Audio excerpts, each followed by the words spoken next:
Here's something nobody likes to talk about. When the lights go out, the people around you change. Not all of them, and not always in dramatic ways, but enough that it matters. And it doesn't take a full-scale collapse. A bad ice storm, a 3-day heat wave that overloads the grid, a transformer fire that knocks out your neighborhood for a week, that's enough. That's all it takes. Now, I want to be clear about something up front. This isn't about demonizing your neighbors. Most people are decent. Most of your neighbors are good folks who would lend you a flashlight or check on you during a storm. But stress does things to people. Uncertainty does things to people. And when basic needs go unmet, food, water, temperature regulation, information behavior shifts in ways that are predictable if you know what to look for. This isn't about paranoia. It's about pattern recognition. And understanding these patterns ahead of time is one of the most practical things you can do to protect your family during an extended outage. So let's walk through 5 types of neighbors that tend to become problems when the power goes out, and more importantly, what you can actually do about each one. 5. The broadcast neighbor. This is the person who knows everything about everybody on the street. They know who just got a delivery from a preparedness company. They know you have a generator because they heard it running last summer when you tested it. They know you've got a chest freezer in the garage because they saw it when the door was open. Under normal circumstances, this person is harmless. Might even be helpful. They're the one who tells you the mail carrier came early or that the HOA meeting got moved. But when the power goes out and anxiety starts spreading, the broadcast neighbor becomes a real liability because they don't just know your business, they share it. Suddenly, it's not just them who knows you have a generator. It's the whole cul-de-sac. It's the guy 3 streets over who heard it from someone at the corner. And now, people you've never spoken to know you're the household with resources. This isn't theoretical. After Hurricane Sandy, there were widespread reports of targeted theft from homes that were visibly prepared homes running generators, homes with lights on when everyone else was dark. During the Texas grid failure in 2021, people who were running portable heaters or generators became immediate focal points in their neighborhoods, and not always in a good way. The practical takeaway here is operational awareness. You don't need to hide the fact that you prepare, but you also don't need to advertise it. Test your generator during the day when ambient noise covers it. Don't run every light in the house during an outage when the rest of the block is dark. Think about what's visible from the streetlight, sound, smell. A little discretion goes a long way when resources are scarce and stress is high. And be mindful of what you share with the talkative neighbor on a Tuesday afternoon, because that information has a way of traveling further than you'd expect on a Friday night with no power. 4.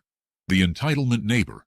This one shows up at your door not to ask if you're okay, but to ask what you're going to do for them. You've been storing water. They haven't. You've got food for 2 weeks. They've got whatever was in the fridge, and it's already warming up. You've got a plan. They've got an expectation that someone somewhere should be handling this for them. And since the government hasn't shown up yet, you're the next best option. Now, let me be careful here because there's a line between someone genuinely in need and someone who simply chose not to prepare and now feels entitled to what you have. Helping a neighbor who's elderly, disabled, or caught off guard by a sudden event, that's community. That's what good people do. But the person who had every opportunity, every resource, and every warning, and chose to spend their time and money elsewhere, and now expects you to subsidize their lack of planning? That's a different conversation. This dynamic plays out in almost every prolonged outage. FEMA's own after-action reports from events like Hurricane Katrina and Superstorm Sandy document the tension that builds between prepared and unprepared households, particularly when official aid is delayed. And aid is almost always delayed. FEMA's stated goal is to be operational within 72 hours, but real-world response times during major events have often stretched well beyond that. What do you do about this? First, set boundaries before the crisis, not during it. It's much harder to say no to someone standing on your porch in the dark than it is to think through your limits calmly right now. Decide how much of your supplies you're willing to share and with whom. Have a response ready. Something calm and honest. We planned for our family. We can help a little, but we don't have enough to supply the block. That's not selfish. That's responsible. Second, if you do share, do it wisely. Don't reveal the full extent of what you have. If you hand someone 2 bottles of water, let them think that's most of what you've got. Because if word gets around that you have a basement full of supplies, the entitlement neighbor becomes the least of your problems. 3. The panic neighbor. This person wasn't a problem before the outage. They were pleasant, easygoing, maybe even someone you'd have over for a barbecue. But they have no plan, no supplies, and no framework for handling disruption. So when the lights go out, they spiral. Day 1, they're anxious. Day 2, they're knocking on doors asking if anyone knows what's happening. Day 3, they're making decisions based on fear, not logic. And fear-driven decisions in a crisis tend to create problems for everyone nearby. The panic neighbor is the one who starts rumors. The water supply is contaminated. Looters are coming from the next town over. The government isn't going to help. They heard it from someone who heard it from someone, and now it's fact in their mind. They spread that fear to other neighbors, and suddenly the emotional temperature of the whole street goes up. This matters because panic is contagious. Research out of Yale and other institutions studying collective behavior during crises has shown that emotional states spread through social networks rapidly. And in the absence of reliable information, fear fills the vacuum almost immediately. One panicking household can destabilize an otherwise calm block. Your best tool here is information. If you have a way to get real information during an outage, a hand crank radio, a ham radio, a battery-powered weather radio, you become the person who can counter the rumors with facts. That's valuable. I heard on the NOAA weather frequency that power crews are staged and working on restoration from the south end of the county. That one sentence can calm down an entire street. The other thing you can do is engage the panic neighbor with purpose. Give them a task. Ask them to check on the elderly couple at the end of the block. Ask them to help organize a water-sharing rotation. People who are busy doing something constructive panic less than people sitting in the dark refreshing a dead phone. Purpose is the antidote to panic, and sometimes all it takes is someone pointing that person towards something useful. 2. The opportunist neighbor. This is the one that most people don't see coming, because the opportunist doesn't look threatening during normal times. They might be friendly. They might even be someone you trust. But when the rules soften, when law enforcement is stretched thin, when the social contract gets shaky, the opportunist sees openings. I'm not necessarily talking about violent crime, though that does increase during extended blackouts. The Bureau of Justice Statistics has documented upticks in property crime during prolonged power outages, particularly in urban and suburban areas. But the opportunist often operates more subtly than that. It's the neighbor who wanders into your open garage while you're distracted and walks off with your fuel cans. It's the person who borrows your generator while you're sleeping and doesn't bring it back. It's the guy who noticed you left your back gate unlocked and decides that your supplies are a shared resource. During the Northeast blackout of 2003, which affected 55 million people across the U.S. and Canada, most communities came together admirably. But there were also documented cases of looting, theft, and opportunistic crime, particularly in areas where the outage extended beyond the first 24 hours. The longer the disruption, the more the opportunist feels emboldened. The practical steps here are straightforward. Secure your property early. Don't wait until day 3 to lock the garage. Lock it on day 1. Bring valuable items inside. If you're running a generator, secure it with a chain or cable lock. Generator theft during outages is remarkably common. Keep exterior lighting to a minimum, but consider motion-activated lights on battery backup for entry points. And know your neighbors well enough to notice when someone unfamiliar is walking through the neighborhood at 2 in the morning. Community watch arrangements, even informal ones, are incredibly effective during outages. 2 or 3 households agreeing to keep an eye on each other's properties dramatically reduces the opportunity window. You don't need a formal patrol. You just need people paying attention and communicating. 1. The desperate neighbor. This is the hardest one to talk about because desperation isn't a character flaw.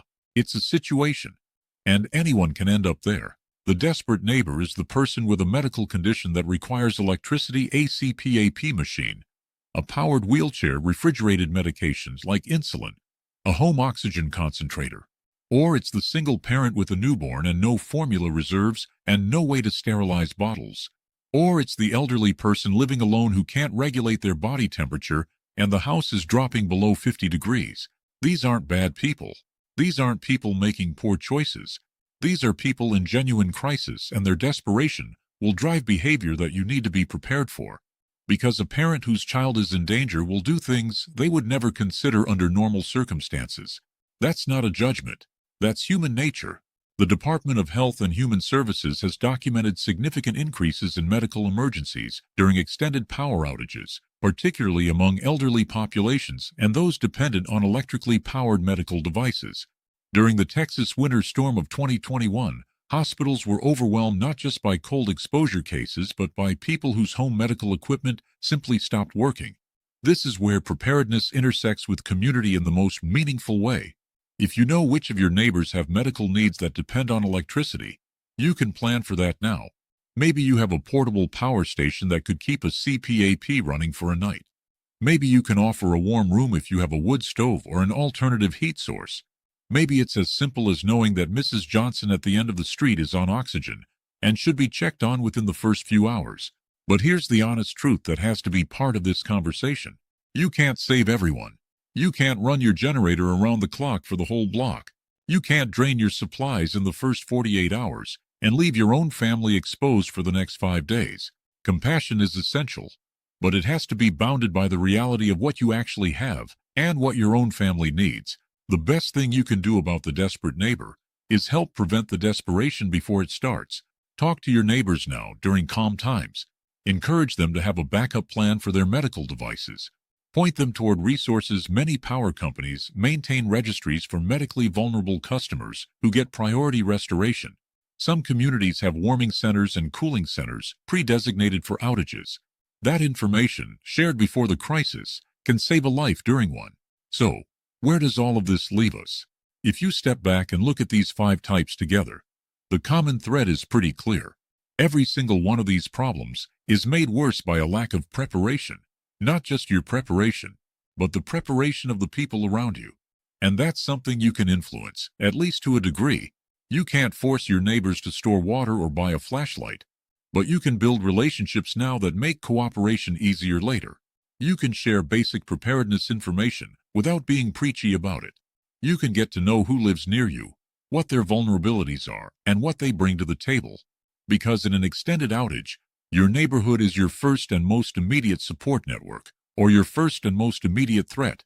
Which one it becomes depends largely on what happens before the lights go out.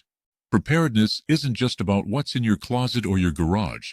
It's about the relationships and the awareness and the quiet planning that happens long before anyone needs any of it. The people who come through a blackout in the best shape aren't always the ones with the most gear. They're the ones who understood the human dynamics of a crisis and planned for those too. You don't have to be perfect at this. You just have to be thoughtful. Take one step this week. Have one conversation with a neighbor. Think through one scenario. That's how resilience gets built, not all at once, but one small, deliberate step at a time.